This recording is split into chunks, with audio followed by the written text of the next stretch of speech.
I got to tell you, I was so proud of my good friend for 20 years, Vernon Jones, on Monday night. I thought that speech, I mean, I couldn't get enough of it. I played it over 3 times. We had the video of it. And then, of course, yesterday we played it several times in different segments on our show. And to sit there and see Vernon, I thought Vernon Jones stole the convention last night. On Monday night. It was such a moving, riveting speech. And I'm biased because I love the guy. I've been friends with him for 20 years. I believe in him. We've had a great relationship. He's fun. And but just his speech was just so riveting last night. And I honestly think if you go back when Trump wins, one of the things they're gonna point back to in history is Vernon Jones. I think he's making a huge difference in the future of America, standing out the way he did, a Democrat, and he's an elected official. And the flack that he got because he dared question the orthodoxy. And he's joining us now, my good friend from Georgia for 20 years, did a great job Monday night, Vernon Jones. Hey, Vernon, great to have you, man. Hey, John, thank you so much. I'm glad to be a part of your show, and always good to hear from you, my friend. Okay, so look, I know you've gotten all kinds of accolades over your address on Monday night. Just the details so we can get a little inside baseball here. Walk us through that. Were you live? I mean, how did they choreograph it? Well, I can't tell you all the secrets, John.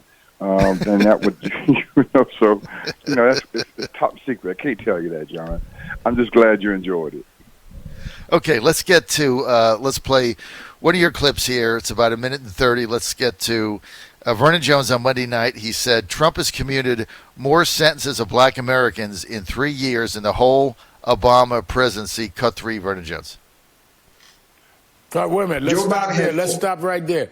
Thousands? I think it was the Obama-Biden administration that commuted more sentences of anybody in the last 11 presidents, and many of them were black. And I think that's a matter of record, that Biden said that there was unintentional consequences, that we were right, those of us that protested him in 94. President Trump has said now he supports stop and frisk and many of the things that has caused that. And I don't see the thousands that he left, what thousands that he's let go, and compare that to the number of the Obama-Biden administration. Go ahead.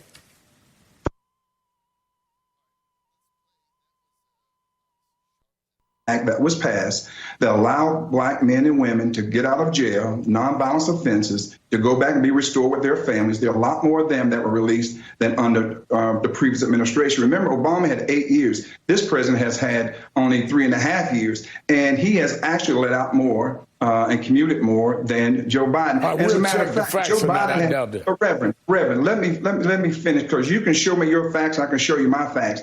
But every time I get ready to say something, I get cut off. So you can disagree with me. Just let me finish. Biden, you can finish. I just didn't want you to give me the history of the Democratic Party when I asked you about this president. But go ahead. That's the whole problem. Nobody wants to give the history of the Democratic Party. But that's not what I'm asking you. Do you have to go through every time you're on? You get cut off, and you have to call them out. Do you go through this every day with these people?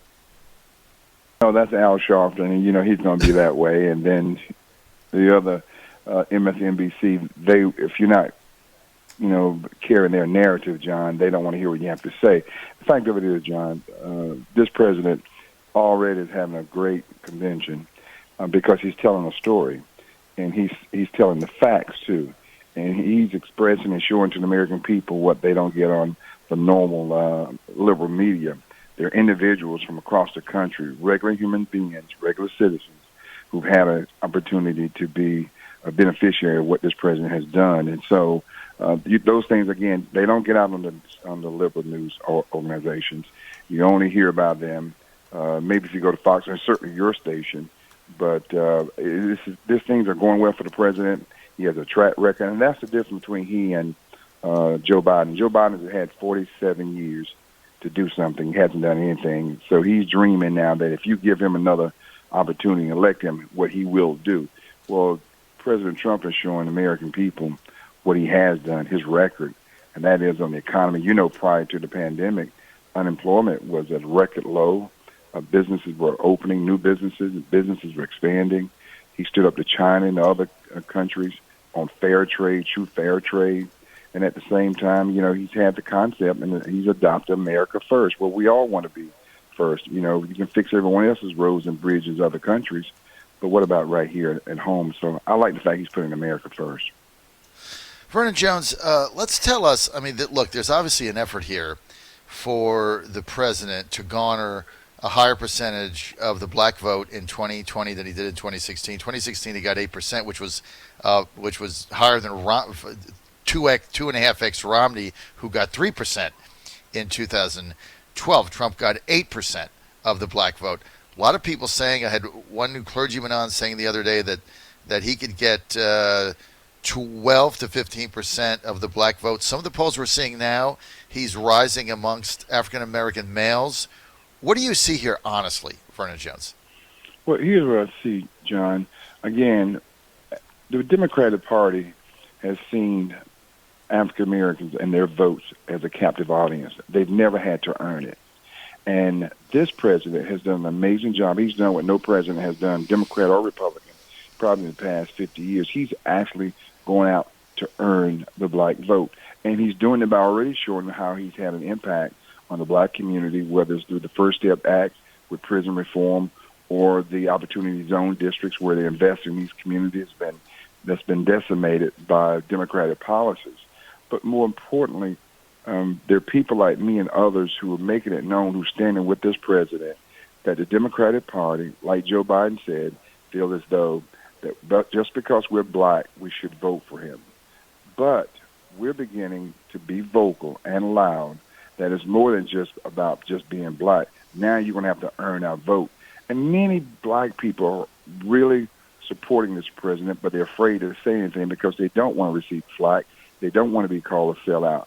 But that's no difference than many white people, including those suburban moms they keep saying that Joe Biden has. They like this president too, but they're afraid to say anything because they don't want to be called a racist. So you're going to see the same thing that happened in 2016 where the polls are saying one thing, but election day, the results are going to say another, and President Trump is going to get reelected. Look, I'm with you on this. What do you think of the first 2 days of the convention?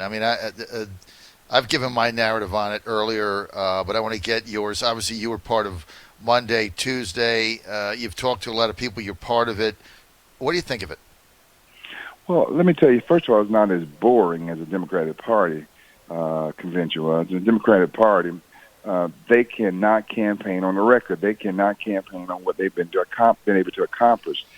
This particular convention with Republicans, President Trump is displaying his track record of accomplishments. People could actually see and feel what he's done and how he's had his hand on the plow to keep this country moving steady in the midst of a pandemic crisis. And by the way, he's let them know he's not running away from the pandemic. We know that the COVID crisis is major, and he's demonstrated what he has been doing to combat it. And by the way, John, this is an enemy we can't see. We can't hit it. We can't slap it. We can't shoot it. We can't kick it. And no other president's had to deal with this, and people understand that. But he's opened up the reins and allowing private companies at a warp speed to develop a vaccination and a way that we can deal with this. And I think it's right around the corner, either just by the end of the year or after the beginning of the year. And that gives people hope. He's working on it. But at the same time, he's concentrating on these businesses, these small businesses, getting America open back up. So, we want to send you an opportunity, send you a check, a COVID check, we call a Trump check. But the Trump administration want to do more than just send you a check. They want you to be able to earn a check. And most people want to earn a check. That's why we got to open this country back up and strike a good balance between protecting our citizens with the COVID, but putting America back to work. Look, I think you nailed it right there, and we'll see what happens. But you're right. The Democratic convention was dark. It was dingy. It was depressing. You turned it off, and you felt bad to be an American. You felt bad about everything that was going on. You just felt ashamed. They made you feel shame about your country, and I don't see how that's a pathway to victory. Now, I have to get to a quick word from our sponsors. I want you to stay with us. I want to talk about the rioting that's going on right now Terry in Kenosha and get your thoughts on that. Okay. Vernon Jones, Democratic House of Representatives member, Georgia, former DeKalb County CEO. Vernon, I'll be right back. Stay with us. John Fredericks Radio Network, John Fredericks Radio app. I'm your Godzilla of the Truth. We're with Vernon Jones very early today. Vernon Jones, of course, making the riveting and very moving speech on Monday at the Republican National Convention. Did an absolute fantastic job. Vernon and I go back 20 years. Vernon is a House of Representatives member in Virginia. That's like the House of Delegates in Georgia. And he's going to be there through December. He's a Democrat. He came out for Trump early. He got skewered. Vernon, I'm going to talk about Wisconsin now, these riots that are going on. Now there's shootings there last night. There's no police around. I guess they were told to stand down. What is going on here in America? Well, John, let me tell you. You said something at the last a few minutes before we went on the break. The Democratic Party want to paint this country as gloom and doom. That's because they cannot compete with the president on his record. They have nothing to show that they've done for the American people. That's why they want to see this pandemic continue. They want the rioters to continue to burn and loot and even shoot and kill people. They want to see statues torn down illegally. This is what they want to happen. This is what they believe, and this is their strategy. And Joe Biden remaining in the basement. This is how they think that they can beat this president. And so I'm not surprised. They've turned their back on the police department. They defunded police departments. They want to send social workers out to a 911 call.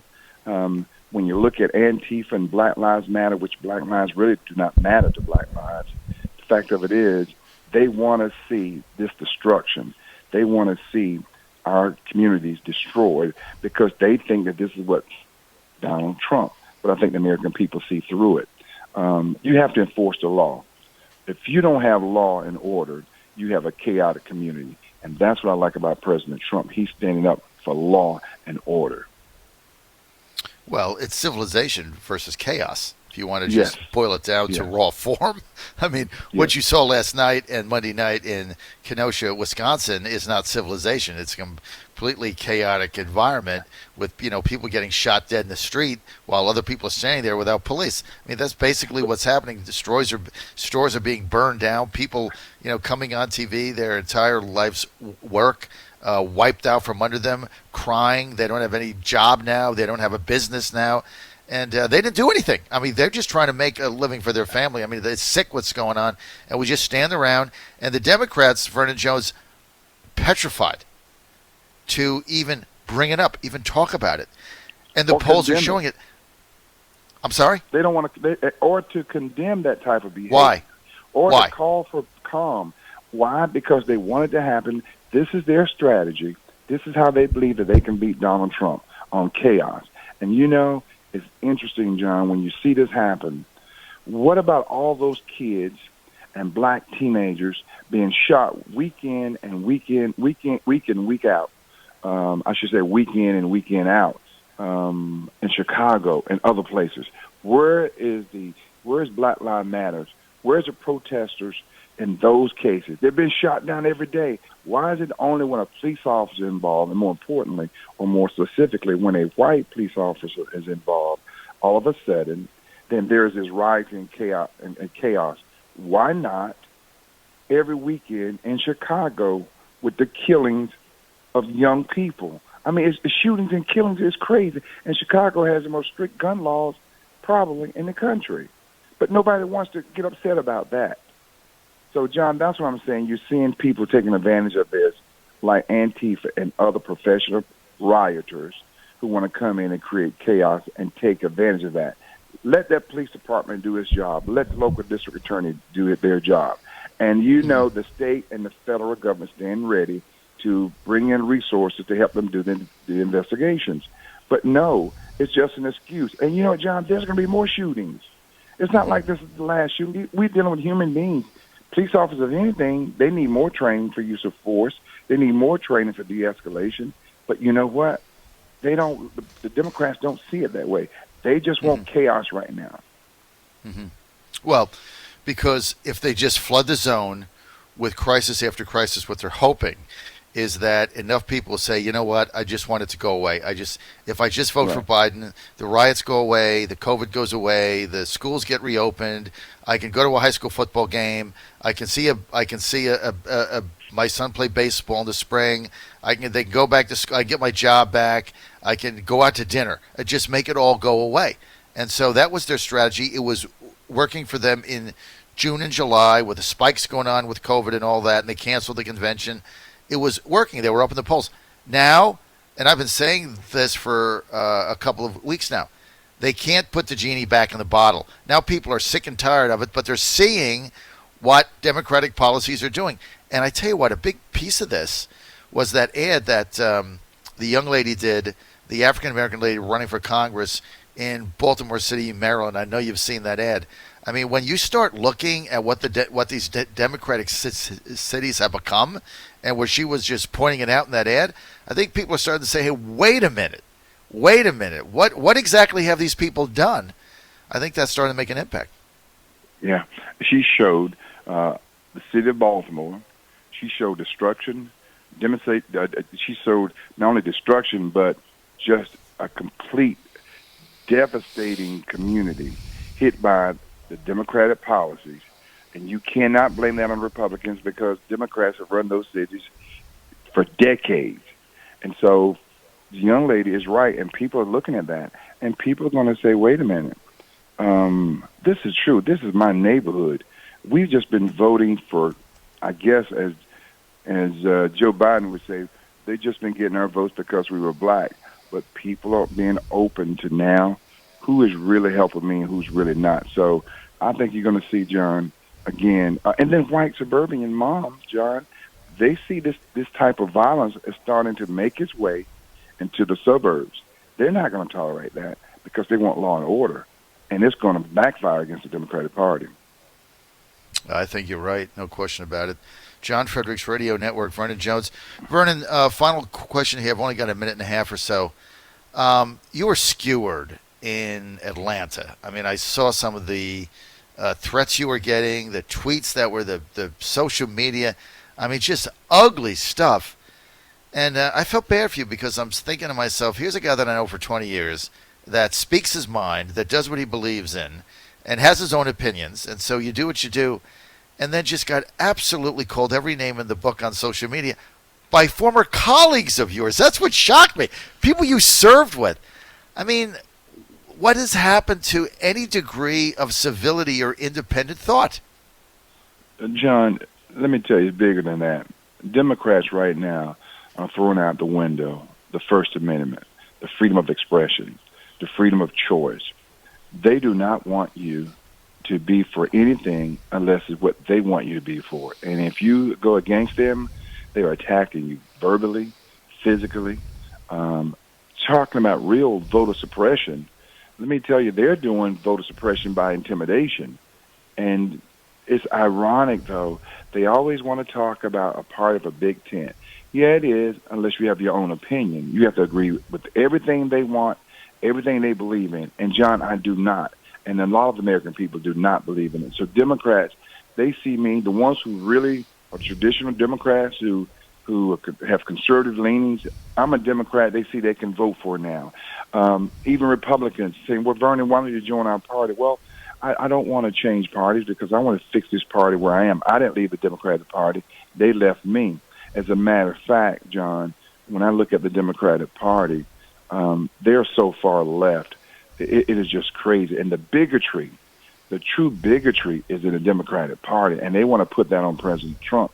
It's the Democratic Party. It's Joe Biden who said that black people don't have the ability to have diverse thoughts. And he's saying that in 2020. So, John, you know, we're going to keep on pushing to get this president elected. He has a record for what he's done. He has a vision for where to take this country.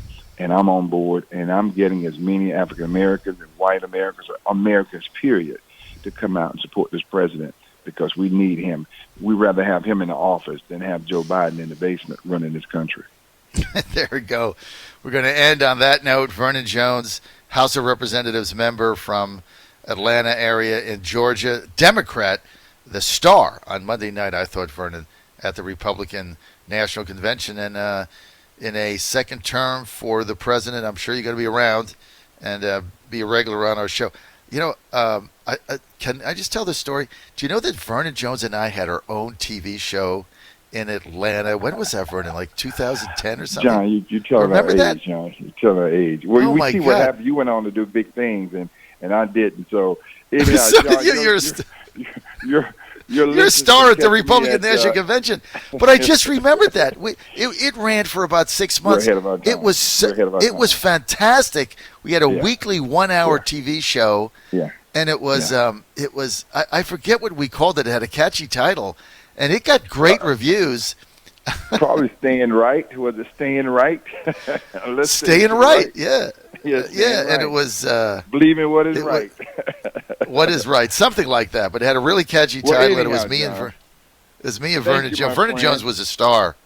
I was just a tag along, but Vernon was the star of the show because you were a Democrat, right? And I was a Republican, and we would agree on some things and not. So we'd have debates, but we had on like all the politicians would come on our show and all the newsmakers. It was really great TV. Ran on Comcast for about, I think it was about 6 months, and then they went on to something else. Our contract didn't get renewed, although our ratings were way up. Vernon, thanks for being with us. Maybe we do a TV show again. Maybe that's where it all comes back together. Maybe that's what we need to do our own TV show. John Fredericks Radio Network with Vernon Jones. Thank you, Vernon.